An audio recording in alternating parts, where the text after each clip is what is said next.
Merci de choisir la télévision nationale congolaise pour vous informer. Bienvenue dans ce journal.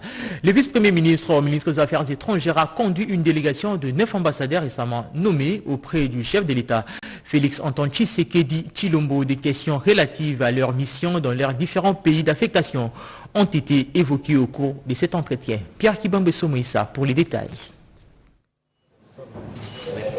Récemment nommés et affectés à leurs postes respectifs, les ambassadeurs de la RDC en Pologne, au Qatar, au Ghana, au Libéria, au Canada, en Corée du Sud, en Russie, au Vatican et en Tanzanie ont été conduits ce jeudi 1er septembre auprès du chef de l'État Félix Antoine Tshisekedi Tshilombo par le vice-premier ministre, ministre des Affaires étrangères, Christophe Lutundula Apala. Les diplomates congolais ont d'entrée des jeux remercier le président de la République pour les choix portés sur leur personne. L'appel aux investisseurs, l'encadrement des compatriotes de la diaspora dans leurs différents pays ont constitué notamment les recommandations du chef de l'État, indique l'ambassadeur de la RDC en Pologne, Madame Clémentine Chakembo Kamanga.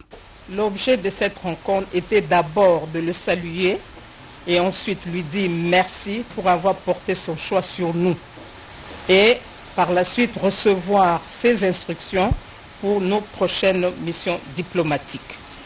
Encadrer la communauté congolaise dans nos pays, relever le fait que la RDC est un pays solution pour nos minéraux et pour notre écologie. Nous devons aussi chercher les investisseurs pour pouvoir appuyer le développement de notre pays.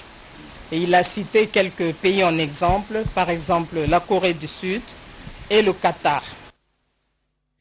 Désenclavement des provinces de la République démocratique du Congo, le chef de l'État a reçu ce jeudi 3 gouverneurs de province du Haut-Lomami, du Tanganyika et celui du Kasaï central pour les grands travaux de construction des infrastructures routières. Pierre Kibambeso Moïsa pour les détails.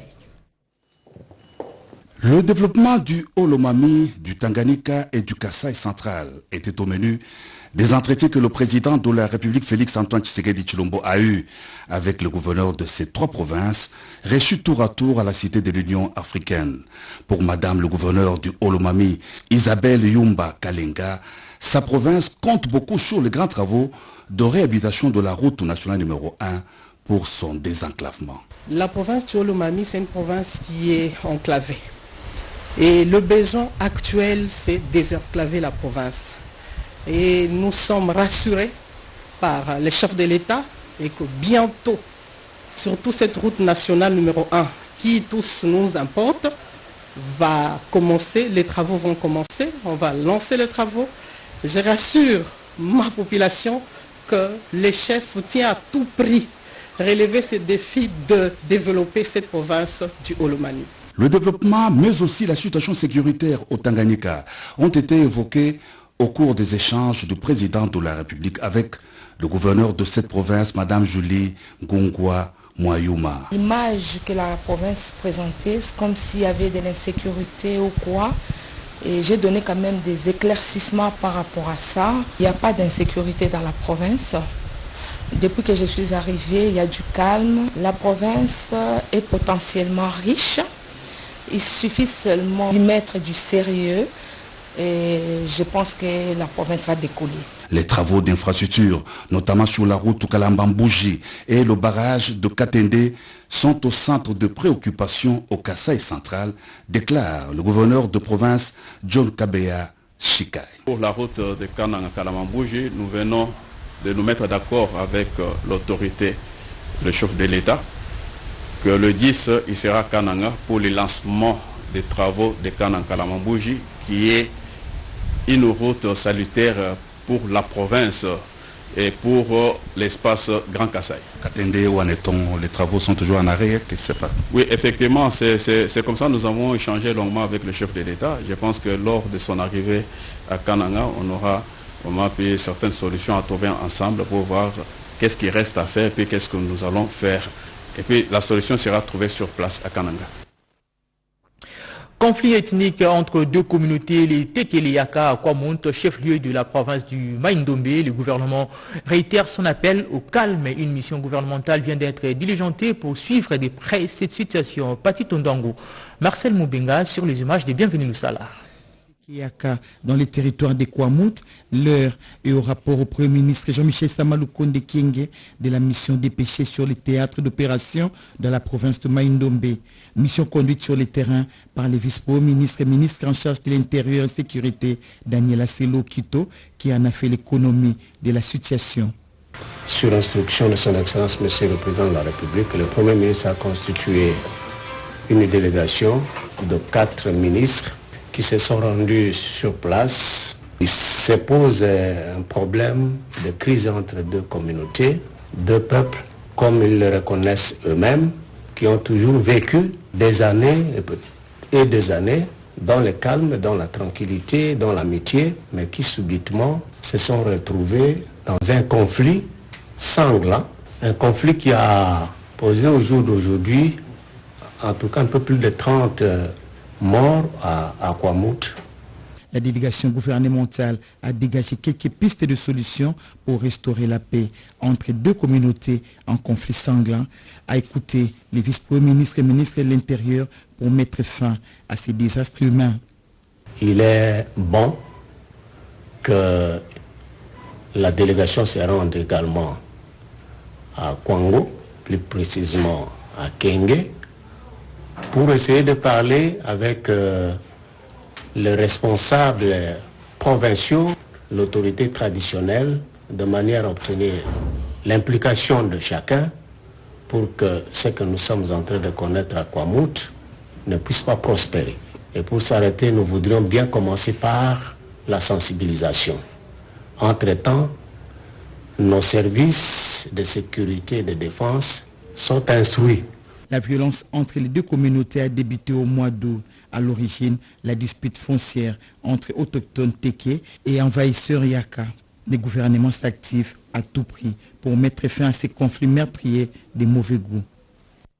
Il y a quelques jours de la rentrée scolaire édition 2022-2023 prévue ce lundi 5 septembre, le parent s'empresse à se procurer différentes fournitures scolaires. Au grand marché Zando par exemple, les vendeurs se plaignent du manque d'engouement des acheteurs contrairement aux années antérieures. Gaïta Mangalano. Quelques jours de la rentrée scolaire, telle que prévue par le calendrier, cartables, uniformes et ketch font carton plein dans le différent étalage du marché central Zando. Sur l'avenue Commerce, malgré le prix estimé au rabais par ses vendeurs, le client ne vient pas. Le rare qui ose discute jusqu'à arriver au prix d'achat auprès de fournisseurs. Nous avons baissé le prix de nos articles, mais les clients n'achètent pas. Pour cause, certains parents ne seraient pas encore payés. Selon ces Quinois. Il n'y a pas d'argent. Malgré la liste longue de fournitures scolaires exigées par l'école, cette dame, accompagnée de sa fille, cherche de son mieux à répondre à ses obligations. Loin du marché Zando, précisément sur l'avenue Makanza, cette école s'apprête déjà à accueillir ses futurs et anciens élèves. Nous demandons aux parents d'envoyer les enfants. Nous sommes prêts pour les accueillir. Les jeux vont prendre fin. Le lundi, c'est le chemin de l'école. Ici, la gratuité d'inscription exigée par la tutelle reste d'application. Les professeurs seraient déjà en train de préparer les futures matières à dispenser. Nous parlons de la pédagogie, nous parlons de la discipline et nous parlons de l'administration aussi. Sauf changement de dernière minute, la rentrée scolaire édition 2022-2023 est fixée au 5 septembre 2020. Clôture à Kinshasa des travaux de la revue annuelle sur la performance à l'intention des personnels enseignants. Séance présidée par le ministre de l'enseignement primaire, secondaire et technique, Anastasie Dombo. Officiel. La rentrée scolaire 2022-2023 sera lancée le lundi 5 septembre à Kinshasa et non à Ngandajika comme initialement prévu. Annonce du ministre de l'EPST Tony Mwaba lors de la clôture des travaux de la table ronde à l'attention des écoles privées agréées. Nous avons engagé les ministères sous la politique du redressement du sous-secteur sur instruction du chef de l'État et la supervision du Premier ministre. Cette question ne concerne pas seulement les écoles publiques, mais aussi les écoles privées. Ce qui a été fait au cours de cette table ronde et les résolutions ont été formulées. Nous allons passer maintenant à l'action pour améliorer, n'est-ce pas, la gouvernance dans ce secteur-là, pour obtenir une école privée de qualité. Le ministre a cependant déploré la nuisance sonore dont sont victimes certains établissements scolaires, tant privés que publics. Situation devenue monnaie courante, notamment à Kinshasa suite à la prolifération des bars et buvettes construits aux côtés des écoles. Tony Mwaba s'est engagé à lutter contre ces phénomènes au profit d'une meilleure éducation des enfants. Les écoles privées agréées sont donc invitées à faciliter et à organiser l'installation des comités des parents ainsi que ceux des délégués des enseignants sous l'encadrement des autorités provinciales. À cela s'ajoute l'identification de toutes les écoles privées et une mission de contrôle des contrats qui lie les promoteurs et les enseignants dans les établissements privés agréés. La qualité de l'enseignement a été vivement recommandée pour cette année scolaire. Au total, 11 professeurs ordinaires viennent d'être admis à l'Éméritat. Après plus de 25 ans, ces professeurs ont été honorés au cours d'une cérémonie d'hommage organisée en leur honneur par le recteur de l'université de Lubumbashi. Suivez ce reportage. Admis à l'Éméritat ont été célébrés à l'université de Lubumbashi ce 31 août. Des témoignages poignants des doyens des facultés d'appartenance de ces étoiles ont été livrés. Il s'agit pour le professeur Gilbert Kishiba, recteur de l'UNILU, d'exprimer au nom de la communauté universitaire sa gratitude pour leur apport précieux et multiforme. Cette cérémonie en leur honneur traduit notre volonté de leur témoigner notre incommensurable gratitude pour avoir servi avec persévérance, abnégation et résilience la nation congolaise. À travers leurs recherches menées avec courage et obstination, par le biais de leur enseignement, ils se sont inscrits dans les temps longs, ce terreau où germent les grandes œuvres. Le ministre provincial de la communication, Ars Kayumba, a au nom du gouvernement provincial rendu hommage aux émérites. Ces icônes ont ensuite arboré les toges et épitoges de leur rang, à la grande satisfaction de l'assistance et de leurs dévanciers, ici représentés par le professeur Donatien Diboué. Il faut d'abord féliciter l'université pour cette initiative et surtout le comité de gestion dirigé par le professeur Kishiba Fitoula. Il faut le féliciter parce que en fait, c'est l'unique université qui célèbre ses professeurs émérites. En grève depuis le 6 juillet dernier, le syndicat national des médecins du Congo s'est finalement décidé d'approcher les porte-parole du gouvernement pour un échange et un dépôt de leur mémorandum. Suivez ce reportage.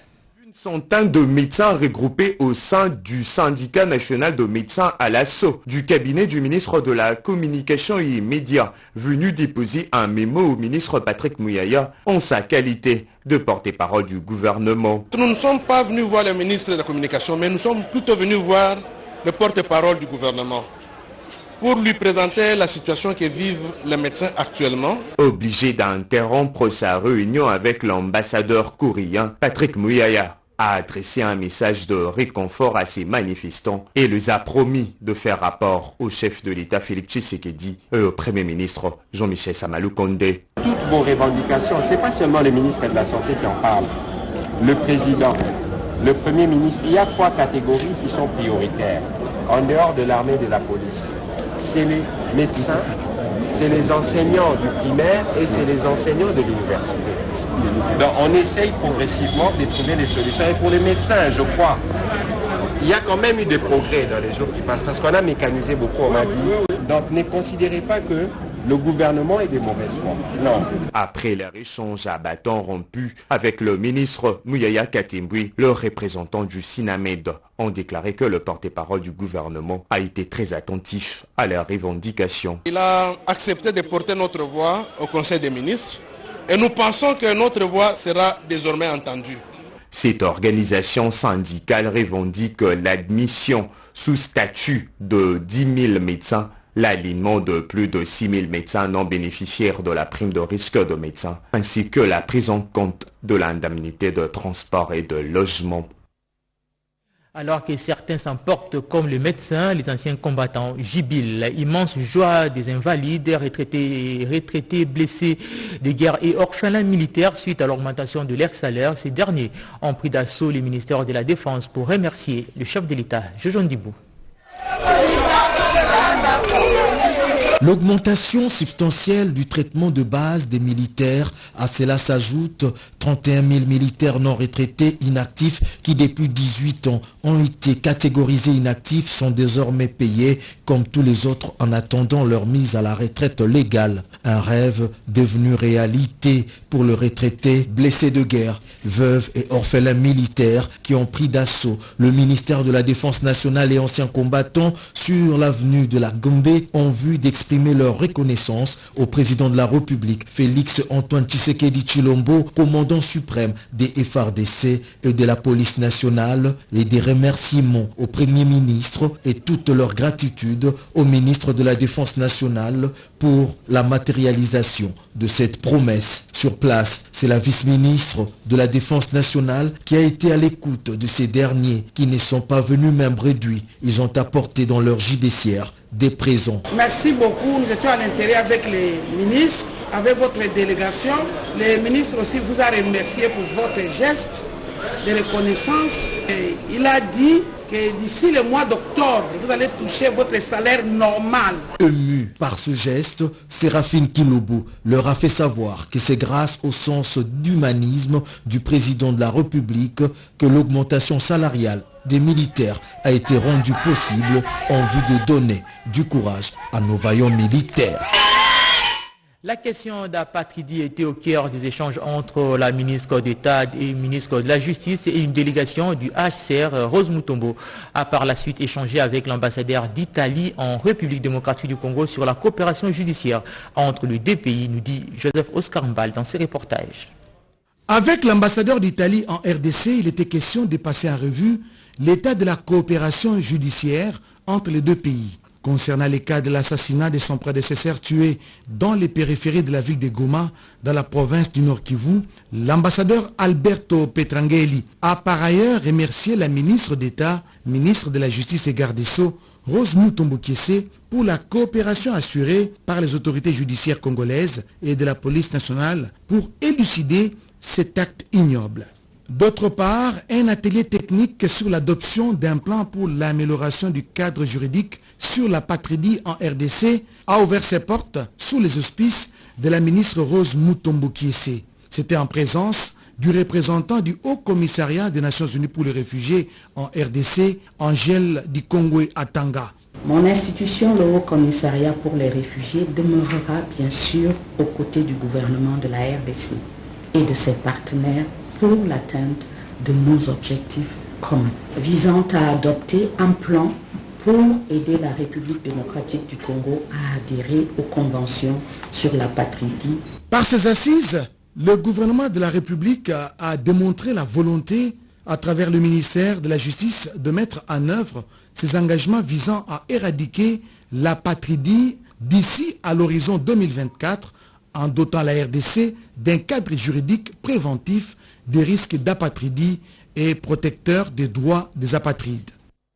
Et le ministre d'État, ministre du Plan, Christian Mwando, a procédé à la remise des certificats et du prix de l'excellence académique aux formateurs certifiés Peggy Mukunda et Raphaël Nsadi. De tous les horizons du pays, les agents et cadres des différents ministères, de la société civile, de l'administration et des secteurs privés viennent d'être primés. C'est après avoir participé au concours à la certification internationale des formateurs certifiés et scindés en 8 modules prioritaires par rapport aux réformes en cours dans notre pays et d'autre part du prix académique d'excellence pour les récipiendaires ayant achevé avec succès la formation dans le cadre du programme des bourses de Brugman dans les universités congolaises. Bébu Consigle. Si aujourd'hui nous sommes formés, c'est pour nous permettre d'aller sur terrain et aussi de réformer, de renforcer la capacité de l'administration de tous les cadres aussi dans les 145 territoires à travers les 8 modules de formation que nous avons reçus. Nous voulons que dans notre pays, qu'il y ait au moins beaucoup déjà formés. Cette cérémonie à double couronnement saluée par les ministres d'État, ministre du Plan Christian Mwando Simba. Prenant en compte le rôle moteur et les responsabilités que les institutions d'enseignement supérieur et universitaire œuvrant en RDC sont appelées à jouer dans le développement du capital humain, le PRONAREC favorise la conjugaison des efforts entre les universités et les différents centres de formation continue placés au sein des institutions de l'enseignement supérieur et universitaire afin de répondre aux besoins de l'émergence et du développement durable de notre pays. Ces programmes de la BEBOUK qui contribuent à la promotion d'excellence de notre système éducatif a rencontré l'enchantement de la cellule nationale de renforcement des capacités à travers son coordonnateur adjoint. Les dommages exorbitants exigés aux entreprises de portefeuille et établissements publics lors des jugements iniques rendus dans les cours et tribunaux sont souvent insupportables. Le conseil juridique de ces entreprises dénonce cette pratique et plaide pour une résolution convenable. Un reportage signé Yolande Vokar. Cette procédure de jugement inique ne comportant qu'un seul magistrat qui condamne à des dommages exorbitants des entreprises du portefeuille établissement public a été dénoncée. Au cours de cette rencontre de conseillers juridiques de chaque entreprise membre de la NEP, il a été question de répertorier tout le cas récurrent de jugement inique prononcé dans les cours et tribunaux, condamnant des entreprises du portefeuille et établissement public en faveur de tierces personnes. Il y a des entreprises qui sont condamnées injustement à des dommages et intérêts exorbitants. Et vous pouvez imaginer que pour des cas simples, il y a la CVM, la SCPP, avec une entreprise qu'on dénomme AGEMI, qui devient un cas récurrent, vraiment que nous déplorons tous. Nous avons plusieurs cas de ces jugements iniques. Et récemment, vous avez suivi que la RVA a été condamnée à hauteur de 20 millions de dollars. Donc les dollars sont devenus comme des cacahuètes. C'est ce qui pose problème aujourd'hui. Nous avons invité les juridiques des entreprises pour qu'ensemble, nous puissions examiner, évaluer les causes de ces jugements iniques et faire en sorte que l'autorité soit sensibilisée pour qu'une solution soit trouvée quant à ce. Les conseillers juridiques des entreprises accompagnés par la NEP se proposent de mener un lobbying auprès du gouvernement. Dépistage et prise en charge de maladies cardiovasculaires chez les enfants. L'hôpital Diamant lance une campagne de dépistage gratuit, d'autant plus que ces maladies prennent une courbe ascendante chez les enfants. Un commentaire signé Cédric Kenina. Dans le souci d'apporter des solutions de soins de santé de qualité et durables aux enfants touchés par des maladies cardiovasculaires, le centre médical Diamant, à travers la fondation SEM Diamant, a organisé une série de consultations gratuites pour lutter contre ces fléaux qui touchent environ 39 000 enfants dès la naissance. Ces consultations se déroulent du 1er au 3 septembre ici à Kinshasa pour le docteur Nourine Tadjine. Les parents doivent faire attention lorsque l'enfant présente quelques problèmes respiratoires. Il y a des cas où il y avait deux enfants, un enfant de 13 ans, un enfant de 14 ans qui avaient été rejetés par l'Europe et le Canada parce qu'ils n'avaient pas été soignés quand il avait 1 an, parce qu'on travaille en partenariat avec Novic Cardiac Alliance. Et donc, malgré qu'ils ont des hypertensions pulmonaires, il a développé une technique qui nous permet de soigner de tels enfants aussi. Et c'est comme ça que c'est un apport supplémentaire au pays, parce que ce sont les médecins spécialistes du pays à qui on est en train d'enseigner à faire ces chirurgies qui sont les plus avancées du monde.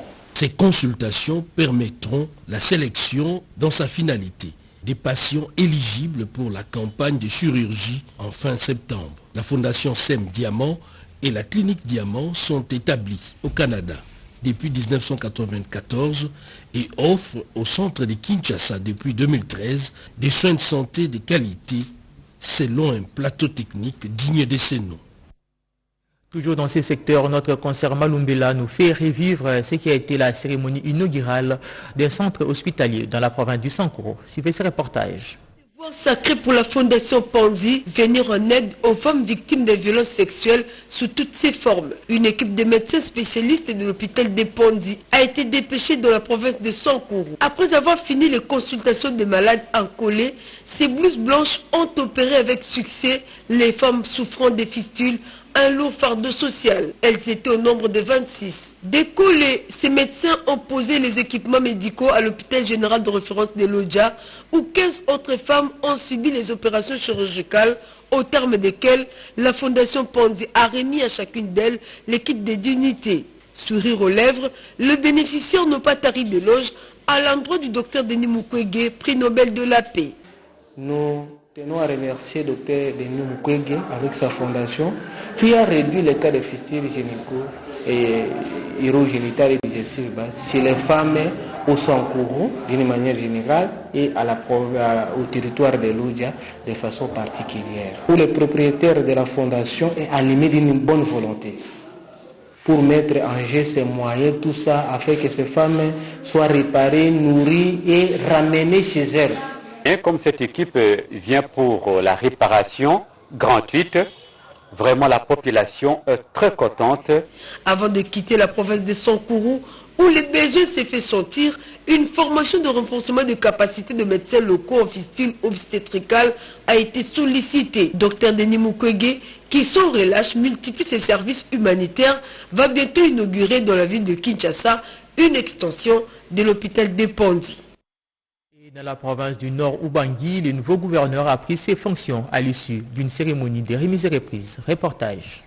C'est sous une pluie battante que s'est déroulée la passation du pouvoir entre le gouverneur intérimaire Oscar Oshobale Oyuzu et le gouverneur élu Malo Mobutu Ndimba. Dans le procès verbal lu par l'intérimaire, l'ensemble des défis auxquels sont confrontés la vie au quotidien dans la province du Nord Ubangi et le contexte de sa gestion ont été relevés.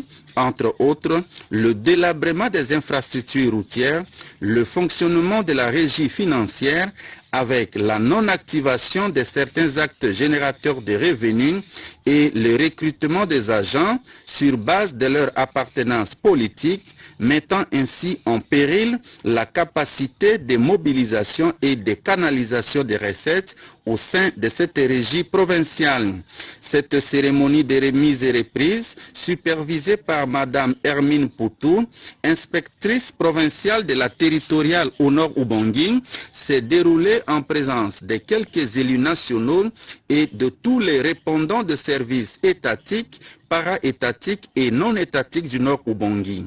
Prenant la parole, le gouverneur Malo Mobutu Ndimba lance un message fédérateur. Je lance un appel pathétique à toutes les filles et à tous les fils du Nord Ubangi à se joindre à nous pour qu'ensemble nous puissions fédérer nos énergies en faveur de l'amélioration des conditions de vie de nos populations et le décollage de notre chère province, substance même du programme de mon gouvernement provincial. La tournée du président national Jean-Pierre Mbemba, membre de l'Union sacrée de la nation, dans l'espace Grand Équateur s'accompagne avec la moisson. Des adhésions sont enregistrées pour appuyer les leaders du Grand Équateur et soutenir la vision du chef de l'État. Redépendant pour les détails. Le président national du MLC, Mouvement de Libération du Congo, Jean-Pierre Bemba Gombo, membre de l'Union sacrée de la nation, en pleine tournée dans l'espace Grand Équateur, ne manque pas d'enregistrer de nouveaux adhérents. Blaise Lumpungu, ancien du MLC, qui depuis un certain temps a quitté le parti pour rejoindre l'envol de Sessanga. Ce 31 août marque une date historique pour son retour au BKI, le MLC, avec comme but soutenir la vision et les actions du chef de l'État Félix-Antoine Tshisekedi Tshilombo derrière son leader Jean-Pierre Bemba Gombo, qui a décidé de mener son combat politique aux côtés du président de la République.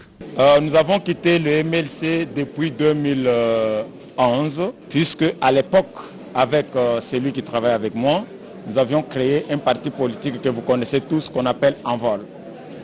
Et nous avons compris aujourd'hui qu'il était temps de rentrer à la maison, puisqu'on est mieux que chez soi. Nous avons évolué avec l'Envol comme parti politique. Nous avons compris qu'on ne mettait pas sur la même longueur d'onde. Et donc, nous avons trouvé qu'au MLC où nous étions, on n'avait aucun problème. Nous sommes rentrés. Blaise Lumpungu, comme tous les autres membres adhérents, sont déterminés à mener ces combats politiques au sein du parti du chairman. C'est en présence de hauts cadres du MLC, notamment le secrétaire général Fidel Babala, assisté l'interfédéral l'honorable Guérengo, qui du reste les autres accueillis à bras ouverts. Il s'est tenu à la cellule de l'Union pour la démocratie et le progrès social, section Bumbu, un atelier d'échange et de sensibilisation des militants et combattants de ces coins de la capitale sur la passation de marchés publics et procédure d'appel d'offres. Serge Mata pour les détails. La manifestation s'est déroulée en présence du ministre provincial de Kinshasa en charge du commerce et industrie, Osé Badi Bangatulumba. Au cours de cet atelier d'échange, il a été question de renforcer les capacités des participants, militants de l'IDPS Bumbu, sur les modalités de la passation des marchés et surtout sur les procédures d'appel d'offres dans les marchés publics. L'initiative visait à donner toutes les explications et informations nécessaires sur les appels d'offres, dont 27 pour les blocs pétroliers, pour les 3 blocs gaziers, lancés le 28 juillet dernier par les chefs de l'État Félix-Antoine Tshisekedi Tshilombo. Question d'éviter toute spéculation et dissiper tout malentendu éventuel. Selon l'orateur du jour, ces 30 blocs vont à coup sûr booster l'économie nationale et créer des milliers d'emplois à la population congolaise, a-t-il expliqué. Ce qu'il faut retenir, que c'est la toute première fois en RDC que nous puissions avoir un appel d'offres pour le bloc pétrolier. Tout le temps que ce pays a existé, c'était des choses du genre de gré à gré. Il y avait des arrangements, mais pour le moment, le pays est aligné sur une procédure transparente, avec des critères déjà préétablis. On voit par là comment les chefs de l'État conduisent le pays dans la transparence. Nixon Ndingatito a bouclé sa séance de sensibilisation des militants de l'IDPS Bumbu par une différence entre une procédure transparente et les principes de l'appel d'offres ainsi que les marchés de gré à gré. Et voilà qui met fin à ce journal de Joseph Oscar Mbalkaï, réalisé par Yolande Voka et Discover Mpongo. Merveille Mikomo a conclu à sa rédaction. Merci de nous avoir suivis et bonne suite des programmes sur nos antennes.